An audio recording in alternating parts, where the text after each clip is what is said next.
Setelah kemerdekaan Indonesia diproklamasikan pada 17 Agustus 1945, bangsa kita belum sepenuhnya hidup tenang karena Belanda berusaha kembali menjajah melalui agresi militer.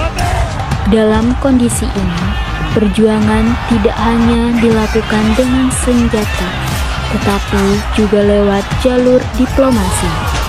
Pemerintah Indonesia menempuh berbagai perundingan seperti Perjanjian Linggarjati, Perjanjian Renville, hingga Konferensi Meja Bundar. Melalui diplomasi tersebut, Indonesia berusaha menunjukkan kepada dunia bahwa kedaulatan bangsa harus diakui secara sah dan Belanda tidak berhak lagi menguasai Indonesia.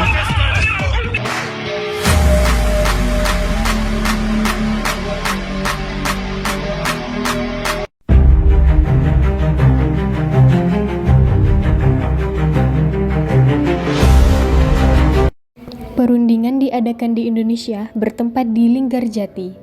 Pelaksanaan sidang-sidangnya berlangsung pada tanggal 11 sampai 15 November 1946. Delegasi Indonesia dipimpin oleh Sultan Syahrir, anggotanya Mr. Muhammad Rum, Mr. Susanto Tirtoprojo, dan Akagani. Delegasi Belanda dipimpin oleh Profesor Sermehorn dengan beberapa anggota yakni Van Mook, F. de Boer, dan Van Poel. Sebagai penengah dan pemimpin sidang adalah Lord Killern. Dalam perundingan itu dihasilkan kesepakatan yang terdiri dari 17 pasal. Isi pokok perundingan Linggarjati antara lain sebagai berikut. 1. Pemerintah Belanda mengakui kekuasaan secara de facto pemerintahan Republik Indonesia atas wilayah Jawa, Madura, dan Sumatera. Daerah-daerah yang diduduki sekutu atau Belanda secara berangsur-angsur akan dikembalikan kepada Republik Indonesia. 2. Akan dibentuk negara Indonesia Serikat yang meliputi seluruh wilayah Hindia Belanda sebagai negara berdaulat. Pemerintah Belanda dan Republik Indonesia akan membentuk Uni Indonesia Belanda yang dipimpin oleh Raja Belanda. Isi perjanjian lainnya adalah pembentukan NIS dan UNIS Indonesia Belanda diusahakan sudah selesai sebelum 1 Januari 1949. Pemerintah RI mengakui dan akan memulihkan serta melindungi hak milik asing. Pemerintah Republik Indonesia dan Belanda sepakat untuk mengadakan pengurangan jumlah tentara. Bila terjadi perselisihan dalam melaksanakan perundingan ini, akan menyerahkan masalahnya kepada Komisi Arbitrase. Setelah persetujuan Linggarjati disahkan, beberapa negara telah memberikan pengakuan terhadap kekuasaan Republik Indonesia. Misalnya dari Inggris, Amerika Serikat, Mesir, Afghanistan, Burma atau Myanmar, Saudi Arabia, India, dan Pakistan. Perjanjian Linggarjati tidak membantu untuk memecahkan masalah bagi kedua belah bangsa, bahkan memperburuk keadaan. Belanda kemudian mengadakan gencatan senjata di Jawa dan Sumatera pada 21 Juli 1947. Belanda menyebut tindakan itu sebagai asti politionel, tindakan kepolisian atau yang dikenal dengan agresi militer 1. Istilah polisionil itu berarti pengamanan dalam negeri atau yang dimaksud di sini adalah Indonesia. Artinya, Belanda tidak mengakui kedaulatan Republik Indonesia seperti yang sudah dinyatakan dalam dokumen Linggarjati.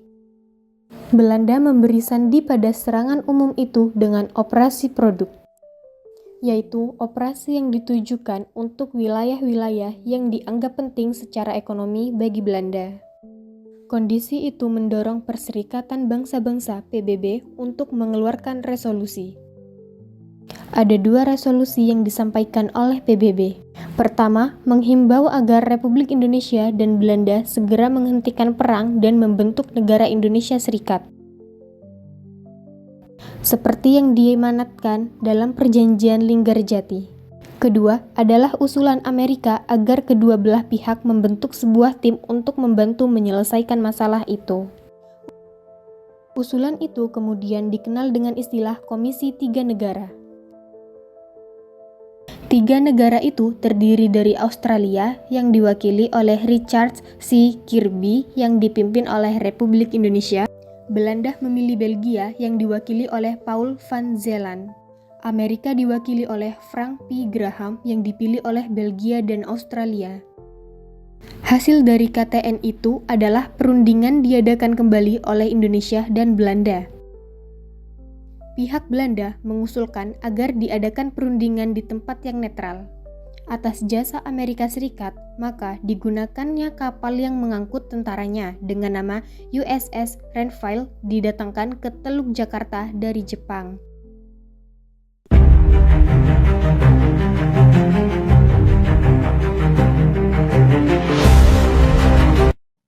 Di tengah-tengah upaya mencari kesepakatan dalam pelaksanaan isi persetujuan Linggarjati, ternyata Belanda terus melakukan tindakan yang justru bertentangan dengan isi persetujuan Linggarjati.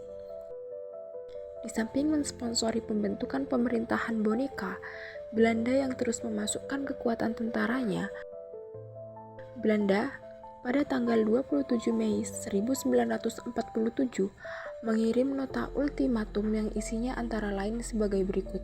1. Pembentukan pemerintahan federal sementara, pemerintahan darurat secara bersama. 2. Pembentukan Dewan Urusan Luar Negeri. 3. Dewan Urusan Luar Negeri bertanggung jawab atas pelaksanaan ekspor, impor, dan devisa. 4. Pembentukan pasukan keamanan dan ketertiban bersama gendarmeri. Pembentukan pasukan gabungan ini termasuk yang juga di wilayah Republik Indonesia. Pada prinsipnya, PM Syahrir dapat menerima beberapa usulan, tetapi menolak mengenai pembentukan pasukan keamanan bersama di wilayah Republik Indonesia. Tanggal 3 Juli dibentuk kabinet baru di bawah Amir Syarifuddin yang juga tetap menolak pembentukan pasukan keamanan bersama di wilayah Republik Indonesia. Pada tanggal 21 Juli 1947, pihak Belanda melancarkan aksi polisional mereka yang pertama yang dikenal dengan nama Agresi Militer Belanda I. Untuk menguasai daerah-daerah yang kaya dengan sumber daya alam, pada tanggal 30 Juli 1947, pemerintah India dan Australia mengajukan pemerintahan resmi agar masalah Indonesia Belanda dimasukkan dalam agenda Dewan Keamanan PBB. Permintaan itu diterima baik dan dimasukkan dalam agenda sidang Dewan Keamanan PBB tanggal 1 Agustus 1947. Dewan Keamanan PBB memerintahkan penghentian permusuhan kedua belah pihak dan mulai berlaku sejak tanggal 4 Agustus 1947. Sementara itu, untuk mengawasi pelaksanaan gencatan senjata, Dewan Keamanan PBB membentuk komisi konsuler dengan anggota-anggotanya yang terdiri dari para konsul jenderal yang berada di wilayah Indonesia. Komisi konsuler diketuai oleh Konsul Jenderal Amerika Serikat Dr. Walter Foote dengan beranggotakan Konsul Jenderal Cina, Belgia, Perancis, Inggris, dan Australia. Tanggal 3 Agustus 1947, Belanda menerima resolusi Dewan Keamanan PBB dan memerintahkan kepada Van Mook untuk menghentikan tembak-menembak. Pelaksanaannya dimulai pada malam hari tanggal 4 Agustus 1947. Tanggal 14 Agustus 1947 dibuka sidang Dewan Keamanan PBB. Dari Indonesia hadir antara lain Sultan Syahrir. Dalam pidatonya, Syahrir menegaskan bahwa untuk mengakhiri berbagai pelanggaran dan menghentikan pertempuran perlu dibentuk komisi pengawas. Pada tanggal 25 Agustus 1947, Dewan Keamanan PBB menerima usul Amerika Serikat tentang pembentukan Komisi Jasa-Jasa Baik atau yang lebih dikenal dengan Komisi Tiga Negara KTN. Belanda menunjukkan Belgia sebagai anggota, sedangkan Indonesia memilih Australia, kemudian Belanda dan Indonesia memilih negara pihak ketiga, yakni Amerika. Komisi ini resmi terbentuk tanggal 18 September 1947. Australia dipimpin oleh Richard Kirby, Belgia dipimpin oleh Paul van Zielen, dan Amerika Serikat dipimpin oleh Dr. Franz Graham. Akan tetapi, pada tanggal 29 Agustus 1947, secara sepihak Van Mook memproklamasikan garis demarkasi Van Mook dan menjadi garis batas antara daerah pendudukan Belanda dan wilayah Republik Indonesia pada saat gencatan senjata dilaksanakan. Garis-garis itu pada umumnya menghubungkan titik terdepan posisi Belanda. Menurut garis Van Mook, wilayah Republik Indonesia lebih sedikit dari sepertiga wilayah Jawa, yakni wilayah Jawa Tengah bagian timur dikurangi pelabuhan-pelabuhan dan perairan laut. Perundingan Renville. Perjanjian Renville adalah perjanjian antara Indonesia dan Belanda yang berlangsung dari 8 Desember 1947 hingga 17 Januari 1948 di atas kapal perang Amerika Serikat, USS Renville yang berlabuh di Tanjung Priok, Jakarta. Perjanjian ini bertujuan untuk menyelesaikan konflik yang muncul setelah perjanjian Linggarjati. 4 juli is Kurt geleden weer eens naar Batavia gevlogen, ditmaal met een wel zeer bijzondere vracht. Hij had 24 baby's en kleine kinderen aan boord, met hun mama's. Er was voor deze reis een extra stewardess nodig geweest. Speelgoed, een grote hoeveelheid babyvoeding en natuurlijk een hele kast vol luiers.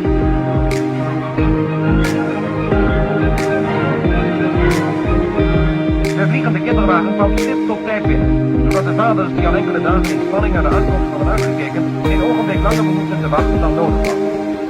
En zo zijn weer enkele gezinnen van Nederlanders in Batavia herenigd. Over de volgende vluchten even voorspoedig gekomen. 4 dagen later arriveert uit Jakarta op Kemayoran Syarifuddin, de leider der Indonesische delegatie, met enige ministers, Sri Haji Sadik en andere republikeinse autoriteiten voor de ondertekening van de wapenstilstandsovereenkomst. Nog diezelfde middag begeeft de delegatie zich naar de grens.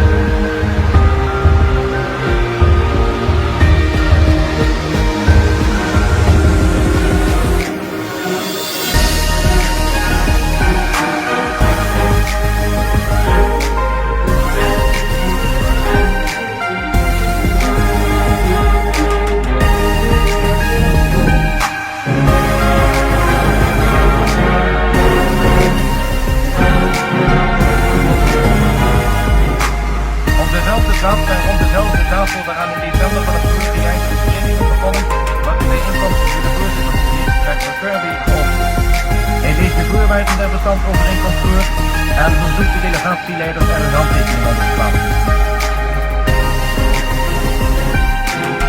Achtereenvolgens tekenen Raden Abukali voor Nederland en Syarifuddin voor de Republiek. Weer is een stap gezet op de weg naar de oplossing van het Indonesische probleem.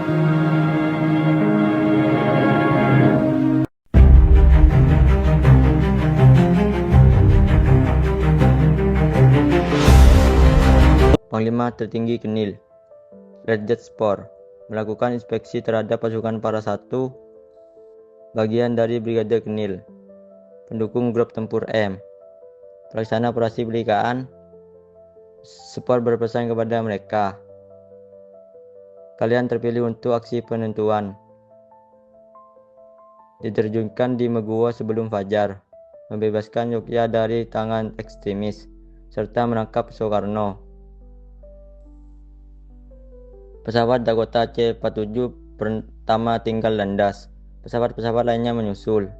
Dengan interval 1 menit, total ada 16 pesawat yang dipergunakan.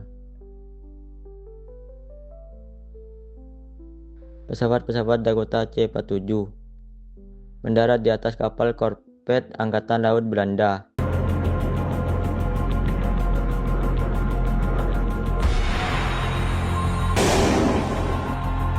5 pesawat tempur F-51 Mustang, dan 9 P-40 Kitty Hawk mulai melakukan penembakan dan pemboman udara.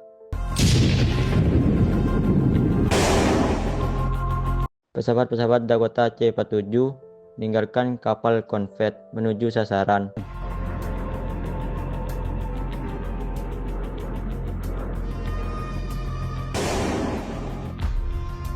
Pasukan Para 1 melakukan penerjunan menuju dropping zone di kiri dan kanan Lanut Megowo. Penerjunan itu dilindungi oleh pesawat tempur. Sebelumnya Belanda telah mendaratkan boneka terjun payung untuk menarik tembakan tentara Republik Indonesia, sehingga pesawat tempur Belanda dapat memberondong mereka.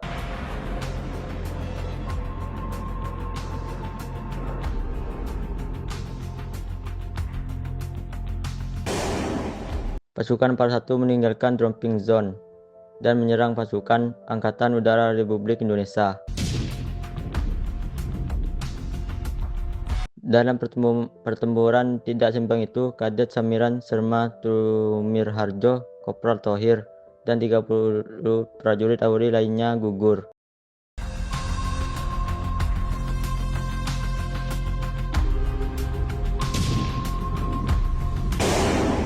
Para pasukan para pembangun pertahanan di sekeliling Kenut. Mereka juga menutup jalan utama ke Jakarta Klaten.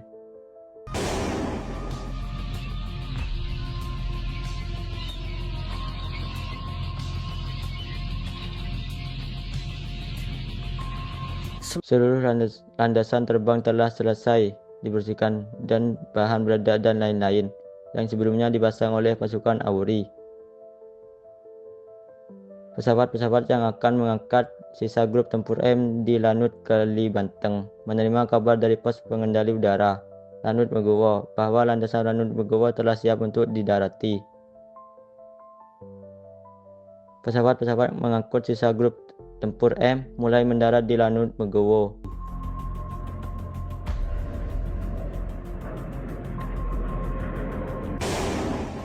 Komandan grup tempur M juga Komandan Brigade T, Kolonel Van.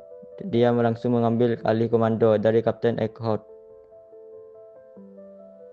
Jenderal Spor menyiarkan perintah melalui siaran radio agar pasukan melintasi Gari Van Mok dan merebut Yogyakarta untuk membersihkan republik ini dari elemen yang tidak dapat diandalkan. Operasi pendaratan udara berjalan lancar. Pesawat-pesawat menurunkan perlengkapan, pembekalan dan personel dengan cepat, lalu terbang lagi ke Lanut Kalibanteng Semarang untuk mengangkut sisa pasukan. Dalam waktu kurang dari 3 jam telah dapat diangkut 2 Battlefront Infanteri siap tempur. Battlefront KST dipimpin Letwol PCA Van Beek dan Battlefront 1 Resimen Infanteri 15 di bawah pimpinan Mayor JF.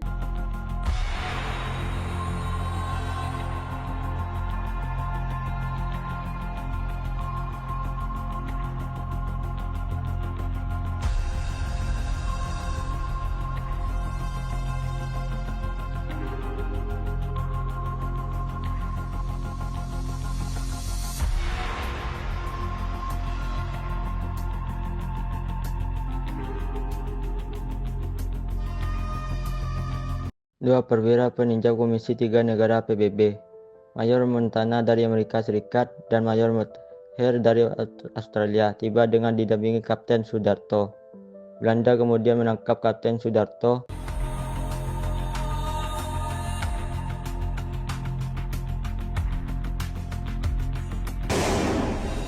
Battlefront Knil bergerak menuju Yogyakarta.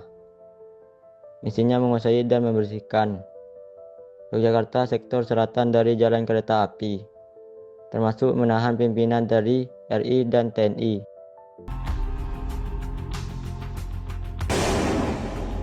Batalion 1 Resimen Infanteri 15 bergerak menyusul.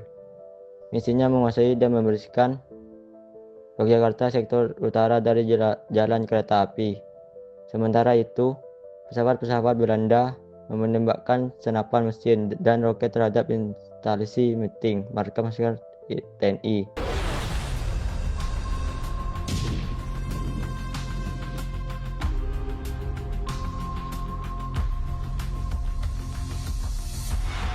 Tampak pasukan Belanda mengumpulkan bom-bom yang dijatuhkan dari pesawat, tetapi tidak meledak. Tentu saja kolonel tempur Belanda ini mendapat perlawanan hebat dari TNI.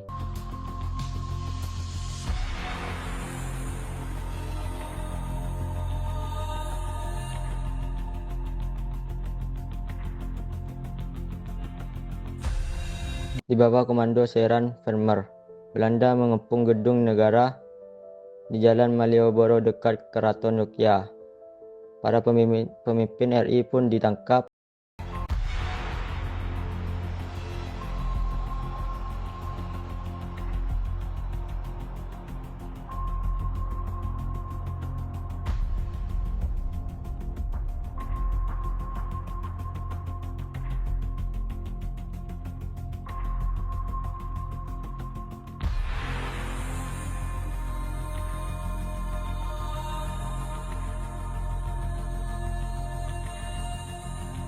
Panglima Divisi B Majen Major mendapat laporan resmi bahwa Yogyakarta sudah berhasil diduduki oleh Belanda.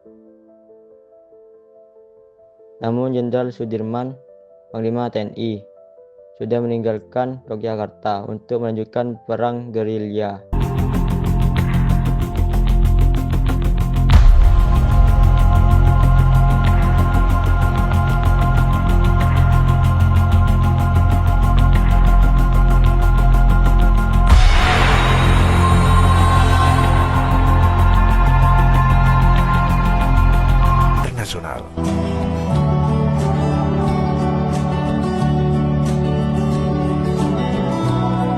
Perserikatan Bangsa-Bangsa pada 4 Januari 1940. Perjanjian Rotterdam adalah perjanjian antara Indonesia Belanda yang ditandatangani pada 7 Mei 1949 di Jakarta. Perjanjian ini merupakan hasil dari perundingan yang dimediasi oleh United Nations Commission for Indonesia (UNCI) di Hotel des Indes, Jakarta. Setelah Belanda melancarkan agresi militer luar dan menduduki Yogyakarta. Dimulai 14 April 1949, ditandatangani pada 7 Mei 1949. Namanya diambil dari dua pemimpin deklarasi, yaitu Muhammad Royem dan Herman van Royjen.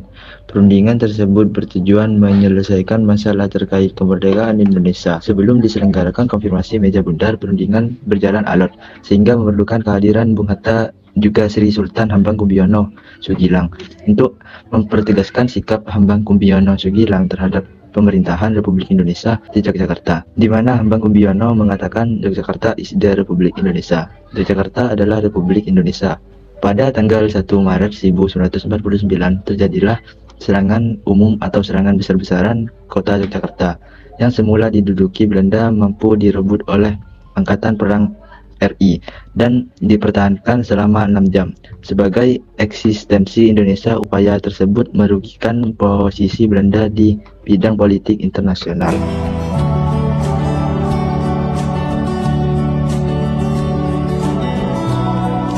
Tanggal 23 Maret 1949, DKPBB perintahkan Komisi 3 negara yang saat itu berubah menjadi United Nations Commission for Indonesia (UNCI) agar membantu perundingan antara pihak Republik Indonesia dengan Belanda.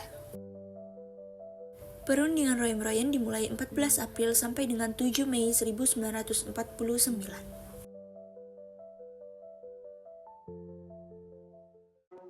Konferensi Meja Bundar adalah sebuah konferensi yang diadakan di Den Haag, Belanda pada tanggal 23 Agustus hingga 2 November 1949.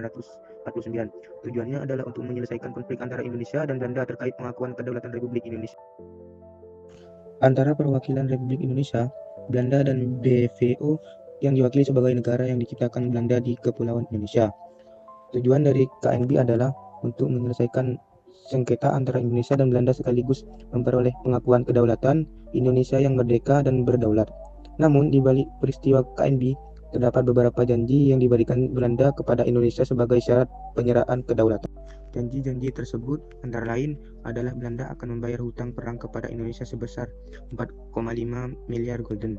Hutang ini berasal dari biaya operasi militer Belanda di Indonesia secara agresi militer I dan II. Belanda akan menyerahkan Irian Barat kepada Indonesia dalam waktu 1 tahun setelah penyerangan kedaulatan. Irian Barat adalah wilayah yang tidak termasuk dalam Republik Indonesia Serikat yang dibentuk setelah KNB. Belanda masih menganggap Irian Barat sebagai bagian dari Nugini Belanda. Belanda akan memberikan bantuan ekonomi dan teknis kepada Indonesia untuk membangun negara baru. Bantuan ini meliputi bidang pertanian, industri, perdagangan, pendidikan, kesehatan, dan lain-lain. Sayangnya, janji-janji tersebut tidak sepenuhnya dipenuhi oleh Belanda. Berikut adalah alasan dan dampak bagi Indonesia. Belanda tidak membayar utang perang secara penuh, hanya sekitar 600 juta gulden yang dibayarkan oleh Belanda kepada Indonesia. Alasan Belanda adalah karena kondisi ekonomi mereka yang sulit pasca Perang Dunia Kedua. Akibatnya, Indonesia mengalami kesulitan keuangan dan inflasi tinggi. Belanda tidak menyerahkan Irian Barat kepada Indonesia sesuai jadwal. Belanda masih berusaha mempertahankan Irian Barat sebagai koloni terakhir mereka di Asia. Hal ini menimbulkan konflik antara Indonesia dan Belanda yang berlangsung hingga tahun 1962. Akhirnya Irian Barat diserahkan kepada Indonesia setelah intervensi Perserikatan Bangsa-Bangsa dan Amerika Serikat. Belanda tidak memberikan bantuan ekonomi dan teknis secara maksimal. Bantuan yang diberikan oleh Belanda tidak banyak menguntungkan pihak mereka sendiri daripada Indonesia. Selain itu, bantuan teknis yang diberikan oleh Belanda juga tidak sesuai dengan kebutuhan dan kemampuan Indonesia.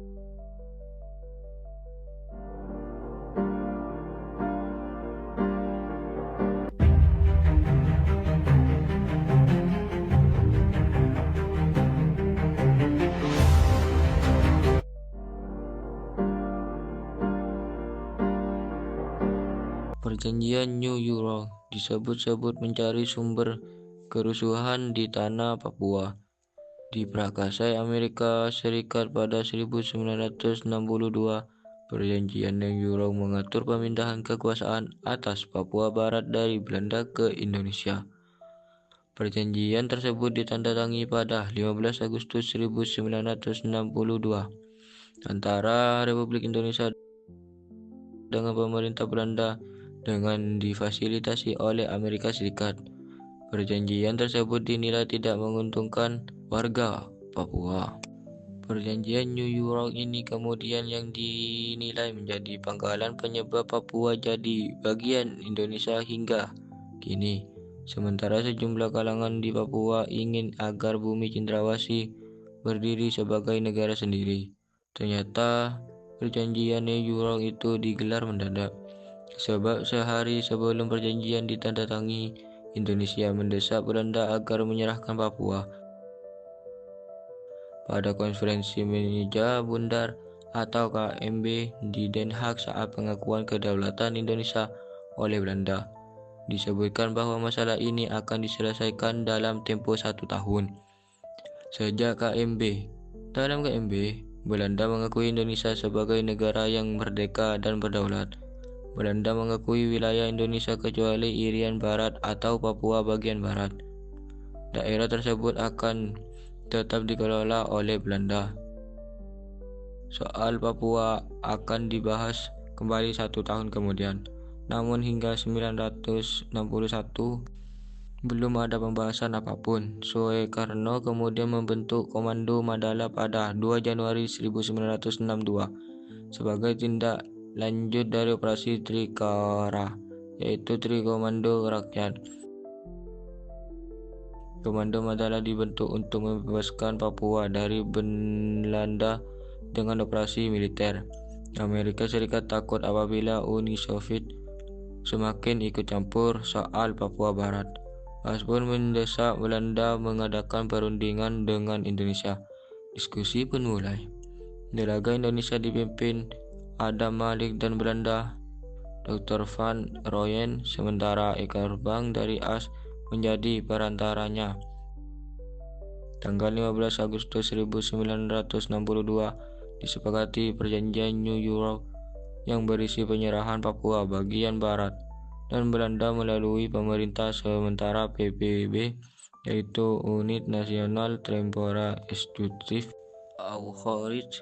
Perjanjian New Europe ini pula yang menjadi landasan penentuan pendapatan rakyat atau PPRA pada tahun 1969 digelar.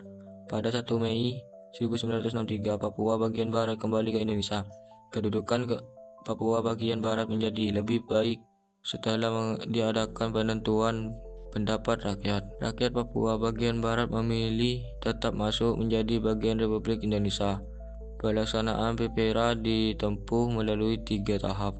Tahap pertama dimulai pada tanggal 24 Maret 1969 berupa konsultasi dengan Dewan Kabupaten Jayapura mengenai tata cara penyelenggaraan PPRA.